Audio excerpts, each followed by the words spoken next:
दोस्तों नमस्कार। मैं हिम्मत सेठ एक बार फिर आपके सामने उपस्थित हूँ महावीर समता संदेश यूट्यूब चैनल को लेके।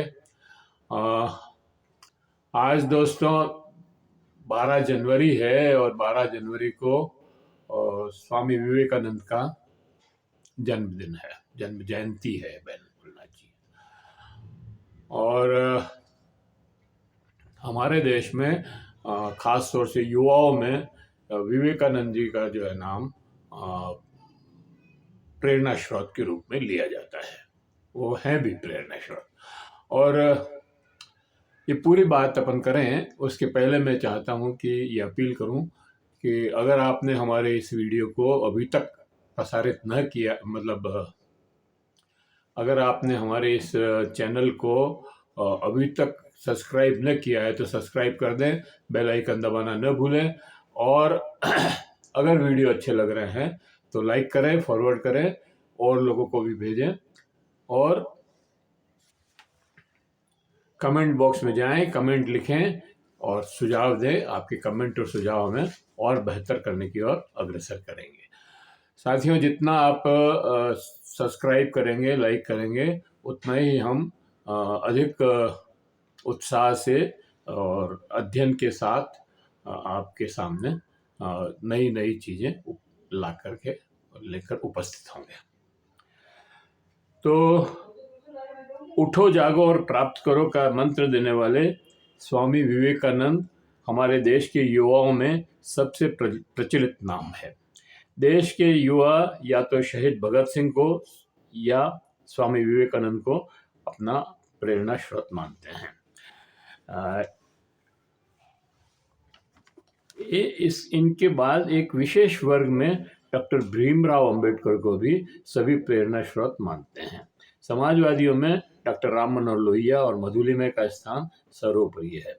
ऐसा नहीं है कि इसके पहले और भारत के नव जागरण युग को कोई युग पुरुष नहीं हुए थे। और जैसे राजा राम मोहन राय, ईश्वर चंद्र विद्यासागर, रामकृष्ण परमहंस, देवेंद्र नाथ ठाकुर, बंकिम चंद्र चटर्जी जैसे विभूतियां भी भारत को उसका खोया हुआ गौरव दिलाने के लिए सक्रिय थे और सबकी बहुत ही महत्वपूर्ण भूमिका थी।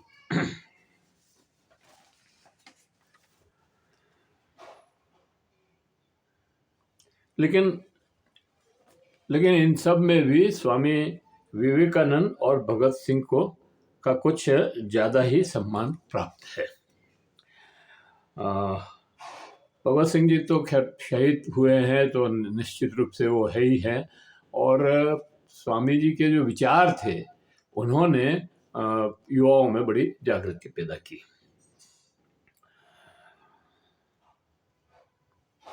आज 12 जनवरी है, स्वामी जी का जन्मदिन है, तो आज हम स्वामी जी की बात करेंगे। स्वामी भगत सिंह शहीद भगत सिंह की बात कभी और करेंगे।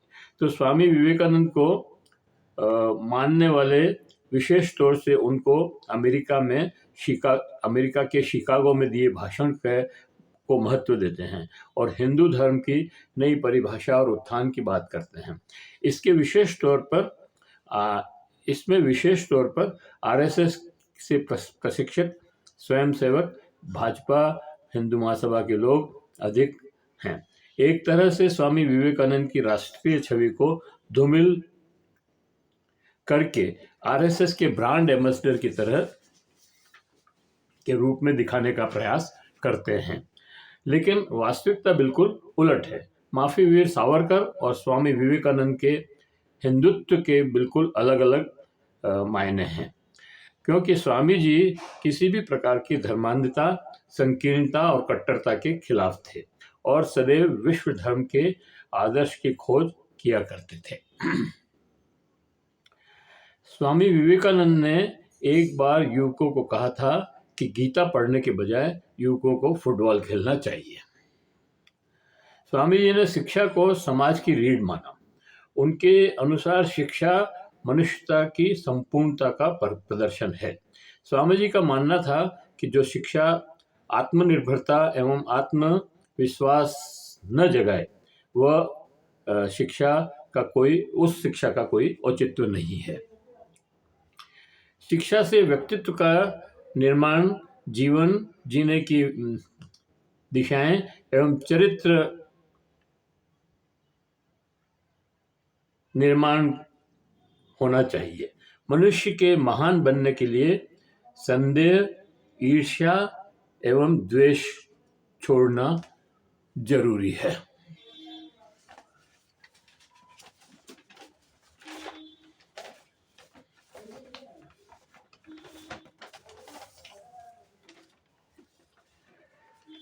स्त्रियों की बात करते हुए स्वामी जी ने कहा कि समाज में स्त्रियों का भी वही सम्मान एवं स्थान मिलना चाहिए जो पुरुषों को है। हमें स्त्री पुरुष के भेद को त्यागना होगा और प्रत्येक को मानव रूप में एकात्मक दृष्टि से देखना होगा। स्वामी जी के अनुसार जब तक विश्व में महिलाओं की बेहतरी के लिए काम नहीं होगा तब तक विश्व का कल्याण संभव नहीं है। स्वामी जी के अनुसार युवा किसी भी देश की सबसे बहुमूल्य संपत्ति होता है। उन्होंने युवाओं को अत्यंत ऊर्जा का स्रोत बताया। उन्होंने कहा कि युवाओं को सही शिक्षा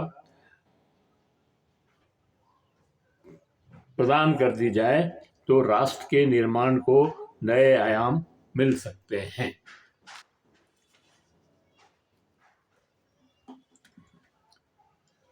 स्वामी जी मानते थे कि जिसके जीवन में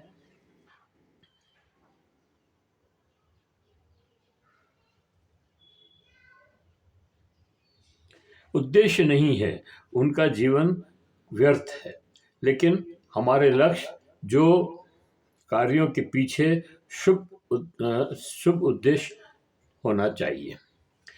स्वामी जी ने युवाओं के चरित्र निर्माण के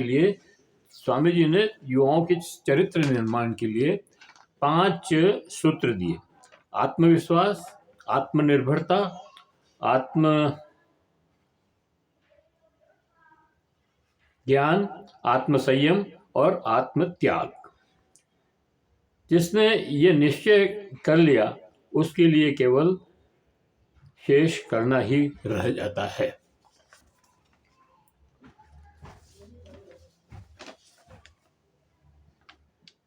स्वामी विवेकानंद ने 19वीं शताब्दी के अंत और 20वीं शताब्दी के प्रारंभ में देश में अपने विचारों से अत्यंत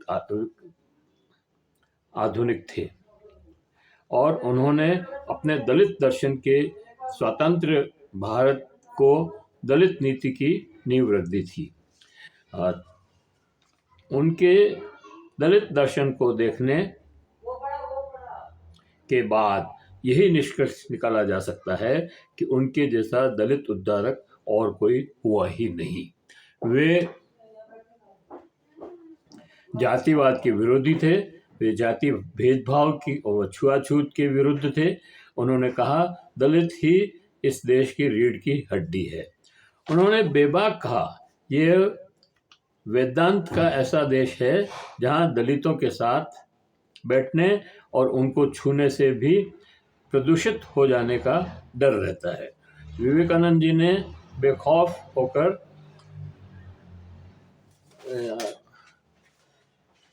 धार्मिक रूढ़िवादियों को चुनौती देने के आह्वान किया कि वे दलितों के घर जाएं और उनका हाथ पकड़कर उन्हें उत्थान के रास्ते पर चलाएं। कुलीन तथा अभिजात्य लोगों को लेकर स्वामी जी आशाजनक नहीं थे।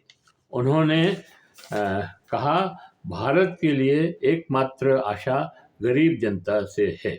ऊंचे वर्गों के लोग तो शारीरिक और नैतिक दृष्टि से मरे हुए हैं। विवेकानंद ने विदेशों में जाकर भी हिंदू धर्म की इस कुप्रथा का उपहास किया। उन्होंने कहा धर्म के नाम पर हिंदू मतछुओवाद के प्रवर्तक हो गए हैं। इस तरह से हम ये देखते हैं कि स्वामी विवेकानंद जी के जो विचार थे वो आज जो हिंदुत्व का धर्मांधता जो छाई हुई है या जो सांप्रदायिकरण जो हुआ है हिंदुओं का, उसके बिल्कुल विरुद्ध थे। वो अ, वो जातिवाद के विरुद्ध थे। उन्होंने हमेशा दलितों को प्रोत्साहित किया और दलितों के बिना इस देश की कल्पना भी नहीं की। तो ये आरएसएस और भाजपा के लोगों में ये बात नहीं है। वो हिंदुत्व को एक उच्च वर्गीय उसमें ही देखते हैं और सावरकर की जो धर्मांधता थी उसके अंदर उसको देखते हैं। वो बिल्कुल गलत है। इसलिए ये कहना इसलिए ये विवेकानंद जी को मानना तो ठीक है, लेकिन उनको पढ़ना भी चाहिए, उनके विचार और दर्शन को भी जानना चाहिए। जब तक ये नहीं जानेंगे, उनके के नाम के रट लगाना का कोई अर्थ नहीं है। यही बात मैं कहना चाहता था आज के दिन। आज उनका जन्मदिन है। उनकी कोई श्रद्धा सुमन हम भेंट कर मतलब प्रेषित करते हैं।